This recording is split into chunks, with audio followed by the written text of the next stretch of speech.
चलो नवीन, कैसी कैसी बातें करता है तू। बेटा अगर सर अब आई थी नाला कुछ ज्यादा फील मत करो, ठीक है ना।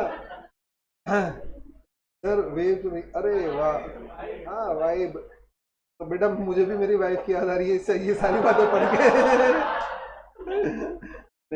Sir welcome. वो ऐसी ऐसी बातें देखेगी, वो लोग बच्चों को क्या क्या पढ़ाते हो। तुम्हें देखे बिना फील ही नहीं आ रहा है इन्हें। नेक्स्ट। चलो मुद्दे पर आते। सर खुशियों वाला माहौल हो गया आपको देखकर। अरे वाह। बेटा काश मेरे घर वाले भी मुझे देखकर यही बोलते। चलो चलो, एक दिन आएगा बेटा, उम्मीद को दुनिया तो आएगा। अभी तक तो आया नहीं है, लेकिन मैं ये सोच कर ही रोज घर पहुंच जाता हूँ, आएगा, एक दिन आएगा। चलो मुद्दे पर आते हैं, तुम लोग भटका देते हो मेरे को। थू। क्या? मैं इस क्लास में आके मुझे लगता है बिगड़ गया। वरना यार मेरा डेडिकेशन है ना, मतलब कमाल का ही है। लेकिन यहाँ आके मैं बह जाता हूँ पता नहीं क्यों, और रोज सोचता हूँ कि कल कुछ नहीं करूंगा, एकदम शांत 60 मिनट निकाल के आ जाऊंगा। लेकिन पता नहीं हर क्लास में मैं जोश में आप लोगों की शक्ल देख के जोश में आया था मैं। मन ही नहीं करता यार कि अब केवल पढ़ाते ही रहे। अरे बातचीत, हाँ, मतलब पूरे दिन का स्ट्रेस मेरे यहाँ 2 घंटे में निकल जाता है पूरा का पूरा। नेक्स्ट। चलो चले बाहर, नालायक पढ़ ले। चलो मुद्दे पर आ जाओ बेटा। 1 अप्रैल 2011। थैंक यू सर, की और द सक्सेस आपने ही बताया था। इस काबिल बताने के लिए वैसे तो नालायक। मैं एक ही बार काबिल बोला तेरे को, बाकी तो मैं नालायक नालायक करता रहता हूँ। चलो फर्स्ट एग्जाम पर बेटा मुद्दे पर आते हैं। हालांकि मुद्दे पर आने का कोई फायदा ज्यादा मिलने वाला है नहीं, क्योंकि ये होगा नहीं पूरा। फिर भी जितना होता है छोड़ो छोड़ो। On 1st April 2011, Rajat has 50,000 equity share P Limited at book value 15 per share, nominal value 10 each.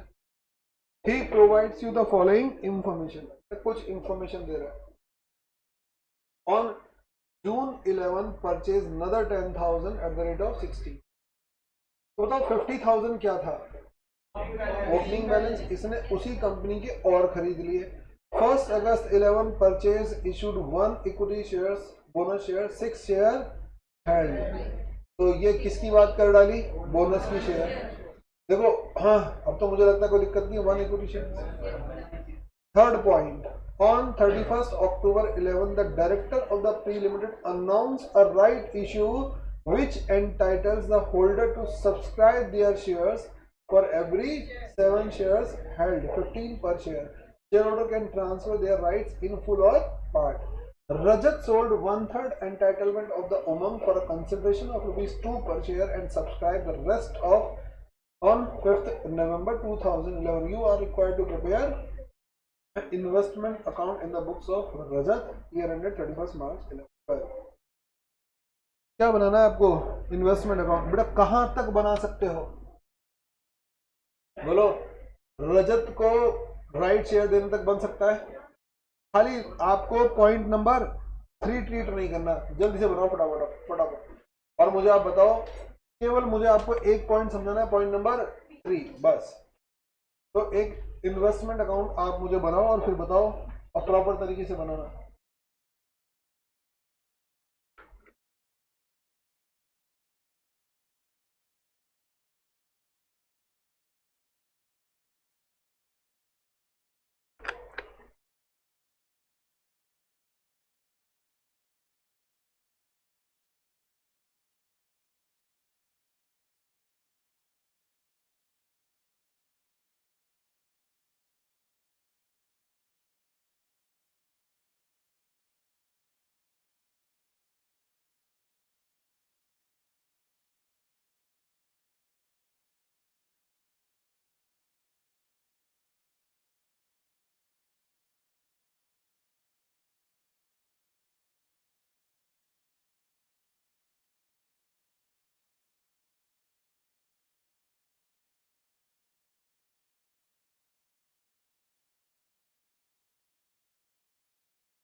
बेटा जब इन्वेस्टमेंट बन जाए तो बताना, ऑनलाइन वाले बच्चों आप भी बेटा जब अकाउंट बन जाए तो प्लीज इन्फॉर्म।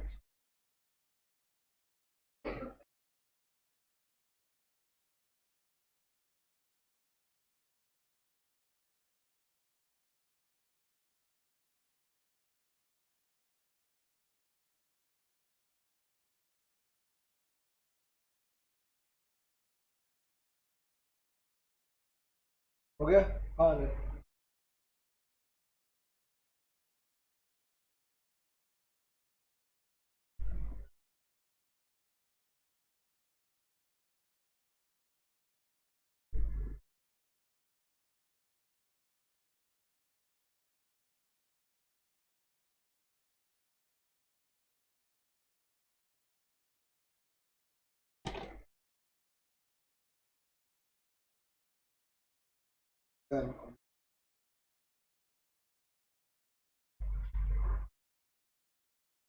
हाँ बेटा सेकंड पॉइंट तक ही करना है, थर्ड पॉइंट तो मैं बताऊंगा। Yes sir.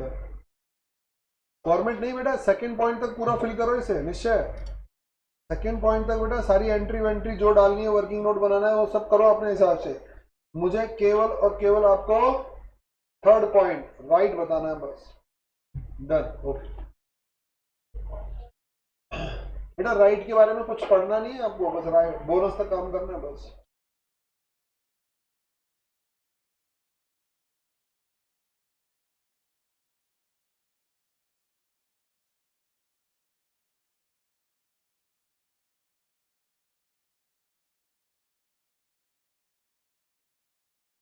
हो गया? चलो आगे। तो मुझे नहीं लगता किसी को भी कोई इशू आया है। तो बेटा जब हमने इन्वेस्टमेंट अकाउंट बनाया, जल्दी से बोलो, सबसे पहले क्या लिखा? 1 अप्रैल 2011 बोलो टू बैलेंस बीडी कितना? 50,000। ये नंबर्स हैं और ये कितने के आ गए? 7.5 लाख। 7.5 लाख और डिविडेंड डैश। फिर हमने क्या किया? जून 2011 टू बैंक अकाउंट बोलो 10, 1,60,000। वर्किंग नोट बनेगा नहीं क्योंकि कोई ब्रोकरेज की कमीशन है नहीं। डैश। नेक्स्ट 1 अगस्त टू बोनस। और बोनस के लिए मैंने क्या बनाया होगा? वर्किंग नोट बनाया होगा। 60,000 multiply by 1/6, 10,000 share, 10,000 and dash dash.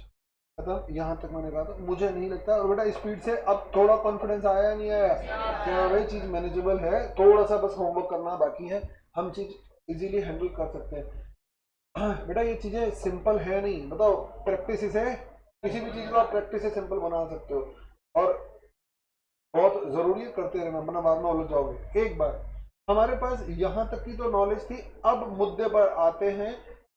मुद्दा क्या है? Right issue. मैंने कहा था 3 बातें हमें समझनी है, और तीनों में एक साथ नहीं, एक एक करके बता रहा हूँ। अब राइट पर काम करते हैं क्योंकि हमारा बोनस पर कंट्रोल आ गया कि बोनस क्या करता है, कैसे रिकॉग्नाइज करना है, सारी चीजें समझ में आ गई। अब राइट, राइट क्या होता है जल्दी से बताओ। राइट शेयर की शायद डिस्कशन पूरी नहीं हो पाई। राइट एक हक होता है, हाँ बेटा बिल्कुल सही है। राइट एक हक होता है, एक एग्जिस्टिंग शेयर होल्डर का हक है। कंपनी एग्जिस्टिंग शेयर होल्डर को बताओ क्या देती है? राइट शेयर ऑफर करती है या देती है? बेटा ऑफर करती है। अब ध्यान से सुनना मेरी बातों को। कंपनी, और फिर वही है, क्योंकि जब आज शायद पूरी क्लास बोलने में निकल जाए, जब हम आज या कल अप्लाई करें तो फिर अप्लाई हो जाएगा properly. Company right share offer करती है, क्या आप उन्हें परचेज करोगे? बेटा वो आपकी चॉइस है, क्योंकि कंपनी ने अलॉट नहीं किया, ऑफर किया है, तो आपके ऊपर डिपेंड करता है आप करो या मत करो, वो आपकी चॉइस है।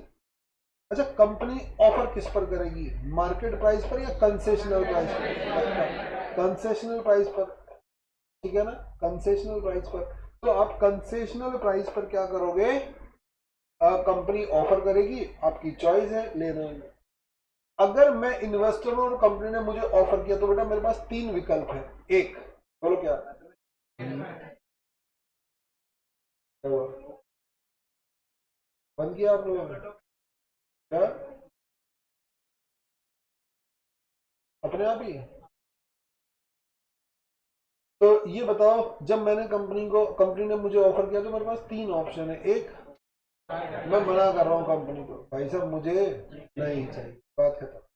ठीक है, मैं तुम्हारे पहले शेयर लेकर फंस गया और तुम्हारा समझ में आ रहा है, और तुम्हारे शेयर में इन्वेस्ट करने की हमारे कोई इंटेंशन नहीं है, या फिर मेरे पास फंड्स नहीं है। भाई फंड्स का इशू चल रहा है, तो भाई आप चाहे कंसेशनल रेट पर दो या कुछ भी दो, मैं नहीं खरीद पा रहा। अभी मेरी इंटेंशन तो है, लेकिन बताओ क्या नहीं है, फंड्स नहीं है। बोलो आ गया समझ में? तो एक तो बताओ, मैंने डायरेक्टली बताओ क्या कर दिया, कंपनी को मना कर दिया। तो एक हो गया रिजेक्शन, मैंने रिजेक्ट कर दिया, कंपनी को साफ मना कर दिया। तो बताओ इन दिस केस क्या अकाउंटिंग होगी? कोई लेना देना नहीं है यार, सामने वाले ने ऑफर किया, आपने मना कर दिया, तो बिटवीन यू एंड जो सामने वाली पार्टी कंपनी, उसके बीच में क्या नहीं हुआ, कोई ट्रांजेक्शन ही नहीं हुआ, तो रिकॉग्निशन का सवाल ही नहीं उठता, तो किसी भी तरह का कोई रिकॉग्निशन नहीं होगा। कई बात दिमाग में। नंबर 1, मेरे पास दूसरी चीज क्या है बेटा, मैं उसे एक्सेप्ट कर लूँ। मैंने एक्सेप्ट कर लिया। अच्छा, कंपनी का मैंने कहा कितने 1000 शेयर कंसेशन रेट पर दे दिए फॉर एग्जांपल, तो बताओ मैंने 1000 शेयर कंपनी के परचेज कर लिए। अच्छा, मैंने राइट शेयर मुझे कंपनी ने ऑफर किया और मैंने 100% एक्सेप्ट कर लिया, तो बताओ क्या होगा बेटा? परचेज की एंट्री डाल दो ना, समझ में आ गया? खाली investment account debit to bank, खत्म कहानी। अरे खरीदे तो है, किससे खरीदे? मार्केट से ना खरीद कर कंपनी से खरीदे। तो मेरी बुक्स में तो investment account debit to bank होगा। 1000 शेयर मान लो 10 रुपए के हिसाब से दे दिया या 9 रुपए के हिसाब से दे दिया, तो 9000 की एंट्री डाल दो, कहानी खत्म। यानी मैंने 2 केस बताया, एक रिजेक्शन जिसमें कुछ नहीं करना, एक एक्सेप्टेंस जिसमें आपको, और 100% एक्सेप्टेंस जिसमें आपको एंट्री डालनी है। ठीक है, तीसरा सीन क्या होगा बेटा? कंपनी ये बोल रही है, आप मान लो मैं पूरा खरीदने में इंटरेस्टेड नहीं हूँ, कंपनी 1000 शेयर दे रही है और मुझे लगता है मुझे 600 ही चाहिए बस, मैं इंटरेस्टेड नहीं हूँ, तो बताओ 400 के लिए क्या कर दूँ? मना कर दो, ये 400 मुझे नहीं चाहिए। कंपनी बोल रही है आप इसे चाहो तो पार्शली ले लो या फुली ले लो, जितना हमने 1000 होल्डिंग के हिसाब से, क्योंकि हम राइट एग्जिस्टिंग को ऑफर करते हैं, तो होल्डिंग के हिसाब से आपको 1000 बनता है, आपको लेना तो पूरा लो वरना मत लो। तो पहले केस में मैंने बताया फुल रिजेक्शन, दूसरे केस में मैंने बताया फुल एक्सेप्टेंस, तीसरे केस में मैं पार्शल की बात कर रहा हूँ। पार्शल मैंने एक्सेप्ट कर लिया और पार्शल रिजेक्ट कर लिया, तो बताओ? अरे जो रिजेक्ट कर दिया उसका कुछ नहीं करना, जो एक्सेप्ट कर दिया उसकी एंट्री डाल दो, investment account debit to bank. बोलो बात समझ में?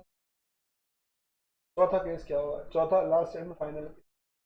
बेटा मैंने क्या किया, कुछ शेयर तो ले लिए और कुछ शेयर किसी और को, कंपनी मुझे ये भी चॉइस देती है कि अगर आपको ये शेयर नहीं खरीदने और आपका कोई फ्रेंड रिलेटिव अगर इंटरेस्टेड है कि आप उसको भी ये शेयर ट्रांसफर कर, इसे बोलते हैं रिनाउंसमेंट ऑफ राइट या सेल ऑफ राइट, अपने हक को आपने क्या कर दिया, किसी को बेच दिया। बोलो आ गया समझ में? तो बेच दिया। मैंने 400 शेयर तो क्या किए, मेरे दोस्त को बेच दिए और 600 शेयर मैंने खरीद लिए। तो बेटा जो खरीदे उसकी, जो मैंने शेयर परचेज किए उसकी तो आप एंट्री डाल दो, और जो मैंने 400 शेयर दोस्त को बेच दिए, बताओ मान लो कंपनी ने मुझे 1000 share at the rate of ₹15 पर शेयर ऑफर किए थे, 15 रुपए के ऑफर किए थे, तो बताओ मैंने 600 शेयर खरीदे, तो 600 मल्टीप्लाई बाय 90, ओ 15, 90,000 हो गए, तो 90,000 से तो मैं परचेज की एंट्री डाल दूंगा। और 400 शेयर मैंने क्या किए, मेरे दोस्त को ट्रांसफर कर दिया, रिनाउंस कर दिए। मैंने कहा भाई तू ले ले, तो मेरा दोस्त बताओ कंपनी को कितने देगा? 60,000 देगा। 400 मल्टीप्लाई बाय 50, 60,000 रुपये देगा। क्या मुझे भी कुछ देगा क्या वो? अरे भाई मेरा अधिकार था, तेरा अधिकार थोड़ी था, और मार्केट से सस्ता मिल रहा है। तो मैंने कहा यार तुझे पर शेयर मुझे 1 रुपया देना पड़ेगा, तो तुझे शेयर कितने का पड़ेगा भाई? 15 रुपए तो तू कंपनी को देगा और 1 रुपये मुझे देगा, तो 16 रुपए का पड़ेगा। तो मार्केट से तो अभी भी सस्ता ही है। वो बोला हाँ कोई दिक्कत नहीं। तो बताओ उसके लिए कॉस्ट 16 रुपए आएगी, और कुछ पैसा कंपनी की जेब में जाएगा और कुछ पैसा मेरी जेब में जाएगा। मेरी जेब में कितना आएगा? 400 रुपये, 1 रुपए के हिसाब से 400 रुपये। ये 400 रुपये बताओ इन्वेस्टमेंट अकाउंट में कहाँ आएगा? क्या कहीं नहीं आएगा। ये मेरा क्या हो गया? फायदा हो गया। भाई साहब मेरा एक अधिकार था जिसको मैंने कुछ यूटिलाइज नहीं किया, किसी एक आदमी को ऑफर कर दिया, कंपनी ने कहा था आप ले लेना वाला किसी को दे देना, मैंने उसको बताओ मेरे अधिकार को किसी को बेच दिया कि भाई ये शेयर मैं खरीद सकता हूँ या फिर मैं किसी को दिलवा सकता हूँ, मैं तुझे दिलवा रहा हूँ। तो अधिकार बेचने पर अगर कोई पैसा आएगा तो बताओ वो कहाँ जाएगा, सीधा एयरटेल में जाएगा, उसका इन्वेस्टमेंट से कोई लेना देना है नहीं। यही बात दिमाग में। तो ये तीन चार केसेस बन सकते हैं। क्वेश्चन मोस्टली एक ही केस बनाता है, रिजेक्शन का केस बनाएगा नहीं, 100% खरीदने का केस बनाएगा नहीं, 100% बेचने का केस वो बोलता है कि कुछ तो खरीदा और कुछ ट्रांसफर कर दिया। तो जो खरीदा वो तो बताओ कहाँ चला जाएगा, परचेज की एंट्री इन्वेस्टमेंट अकाउंट में हो जाएगी, और जो बेचा उसको आपको बता रहे हैं कि भाई साहब इतना पैसा राइट बेचने से आएगा और ये पीएनएल में जाएगा। ये आपको नोट में बताना पड़ेगा, जिसका किससे कोई लेना देना नहीं है, इन्वेस्टमेंट अकाउंट से कोई कनेक्शन है नहीं। चले आगे, इधर से गाय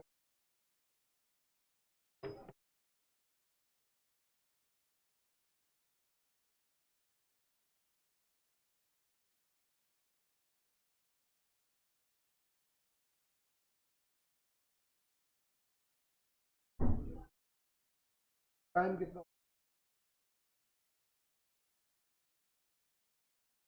हो गया बुक।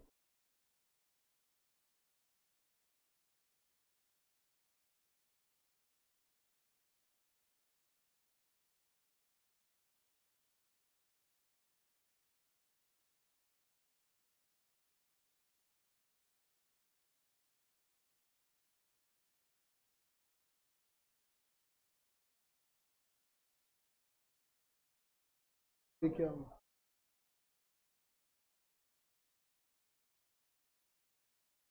चलो हाँ बात समझ में आ गई।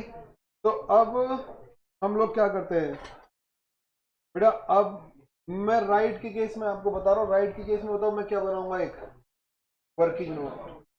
राइट के केस में मैं एक वर्किंग नोट बना रहा हूँ। बताओ मेरे पास होल्डिंग कितनी है,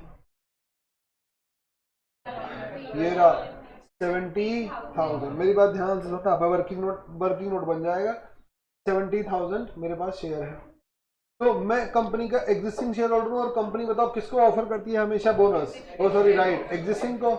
तो वर्किंग नोट नंबर 1 पहले देख लो, फिर बेटा नोट कर लेना। वर्किंग नोट नंबर 1, तो क्या कर रहा हूं मैं, राइट शेयर का डिस्कशन कर रहा हूं। तो पहला बताओ नंबर ऑफ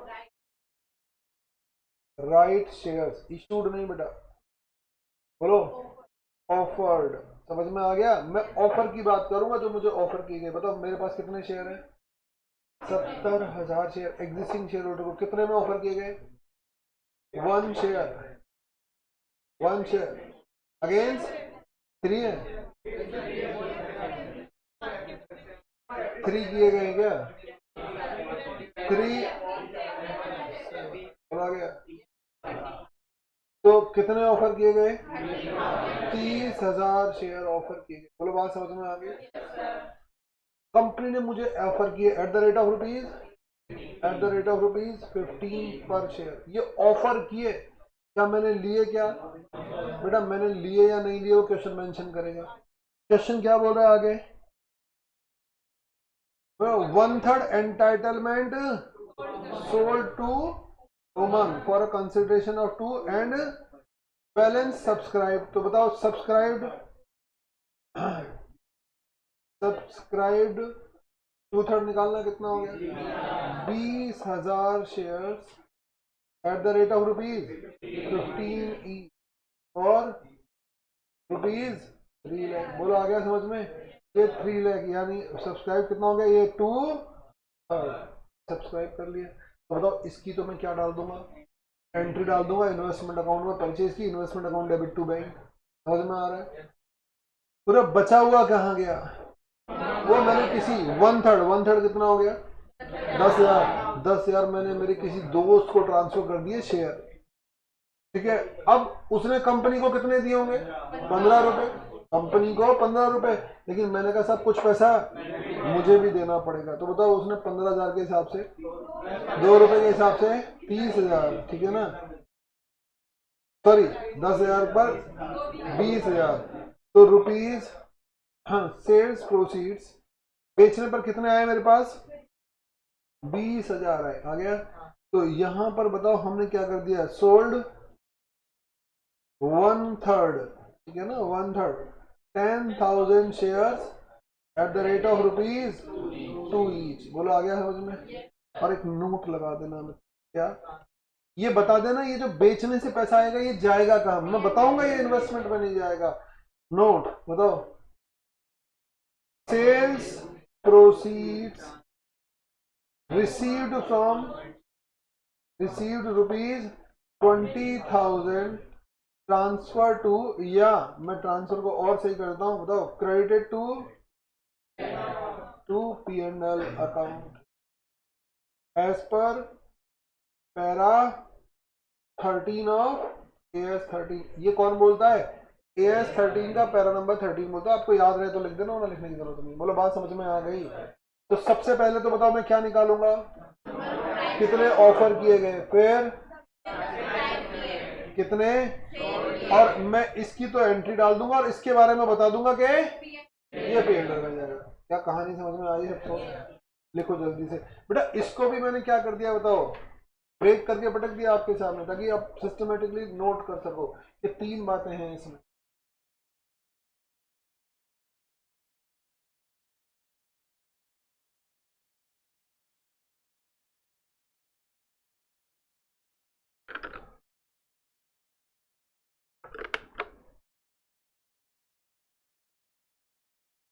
आप कोशिश करना इन चीजों से छेड़छाड़ ना करो, जैसे मैं लिख रहा हूँ ब्रेक कर करके, हालांकि इनको हौच पौच भी किया जा सकता है, लेकिन ये कि अंडरस्टैंडिंग बनी रहेगी। यहाँ सब पहले नंबर्स कितने हुए, फिर सब्सक्रिप्शन कितने का आया, फिर बेचे कितने, और फिर बेचने के बारे में हम बता देंगे कि भाई इसका इन्वेस्टमेंट से कोई लेना देना है नहीं।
हो गया, चले आगे बेटा। मैंने पहले पूरा दिमाग में स्टैब्लिश किया और उसके बाद लिखवाया, तो मुझे लगता है क्लियर है। और आप इस तरह से लिखोगे ना तो देखो चीजें, मैंने क्या कहा, पहले ध्यान से सुनोगे तो चीजें अपने आप क्लियर हो जाएंगी। तो अब ये क्वेश्चन बाद में जाके जब इकट्ठा दिखाई देंगे तो काफी कुछ लिखने को हो जाएगा इसमें, लेकिन अब समझ में आ गया, पहले ऑफर, फिर सब्सक्राइब, फिर ये, फिर नीचे बता देना है कि भाई साहब ये पैसा सीधा का सीधा कहाँ चला जाएगा, P&L में चला जाएगा। इस बताओ इसकी मैं क्या कर दूं, एंट्री डाल दूं। बताओ कब सब्सक्राइब किया उसने, 5 नवंबर को, तो 5 नवंबर 2011 टू बैंक। लिख दो अपने मेन इन्वेस्टमेंट अकाउंट में जाकर, कितने आ जाएंगे, 20,000 नंबर्स में, और कितने के, 3 लाख, और डिविडेंड में डैश, डिविडेंड अकाउंट में डैश। आई क्या बात समझ में। अब बताओ क्या कुछ बेचा क्या इसमें हमने, बेटा खरीदा बेचा कुछ है, सब कुछ खरीदा आया ही आया है, बेचा कुछ है नहीं। तो बताओ मैं क्या कर दूं, बस बाय बैलेंस CD, और किस में निकाल दो, बैलेंसिंग फिगर, क्योंकि किसकी बात नहीं है, अरे सेल्स की कोई बात है ही नहीं, तो कोई वर्किंग नोट बनाने की जरूरत भी नहीं है। बोलो आ गया, सेल्स की बात है नहीं, केवल आया है वो बचा हुआ है, तो बैलेंसिंग फिगर में निकाल दो। डिविडेंड तो है ही नहीं, तो हमारे पास बताओ कितने बचे, 90,000, और वो 12,10,000 के। डिविडेंड का कॉलम तो वैसे भी बंद है, कॉलम से तो कोई लेना देना है। और ये आपका 90,000, ये 12,10,000, ये 90,000, और ये 12,10,000। गई के बाद दिमाग में तो ये हमारे पास क्वेश्चन समझ में आ गया। बताओ इसमें क्या कवर हो गया? एक राइट भी कवर हो गया। वर्किंग नोट क्लोजिंग का लगेगा नहीं क्योंकि केवल खरीदार वही बचा हुआ है, तो हमें कुछ एनालिसिस करना ही नहीं है कि साहब ये गया, इसमें से इतना बचा, ये बचा, मार्केट प्राइस कुछ नहीं है। जो बचा मार्केट प्राइस 90 का, बताओ हम मार्केट प्राइस निकालते लेकिन वो पता ही नहीं है, और क्योंकि जो आया है वो सारा का सारा पड़ा हुआ है तो उसका भी एनालिसिस करने की जरूरत नहीं है, तो क्लोजिंग का वर्किंग नोट नहीं बनेगा। बेटा जल्दी से बोलो ऑनलाइन वाले बच्चों, क्या ये बात समझ में आ गई? 100%। वाई एंटर करो फटाफट। हाँ चले आगे। वेरी गुड बेटा। अब होमवर्क क्या है बेटा? ये 2 क्वेश्चन हैं और मुझे नहीं लगता 10-15 मिनट लगेंगे, चीजें आपको बिल्कुल सेटल हो जाएंगी। तो 2 क्वेश्चन रिटन में आपको रिपीट करके लाने हैं, रिटन में, ओरली नहीं। कोशिश करना हो जाए, बाकी आपकी चॉइस है। हरे कृष्ण बच्चों, आज के लिए इतना। हरे कृष्ण बेटा निश्चय, हरे कृष्ण बेटा। ये बुक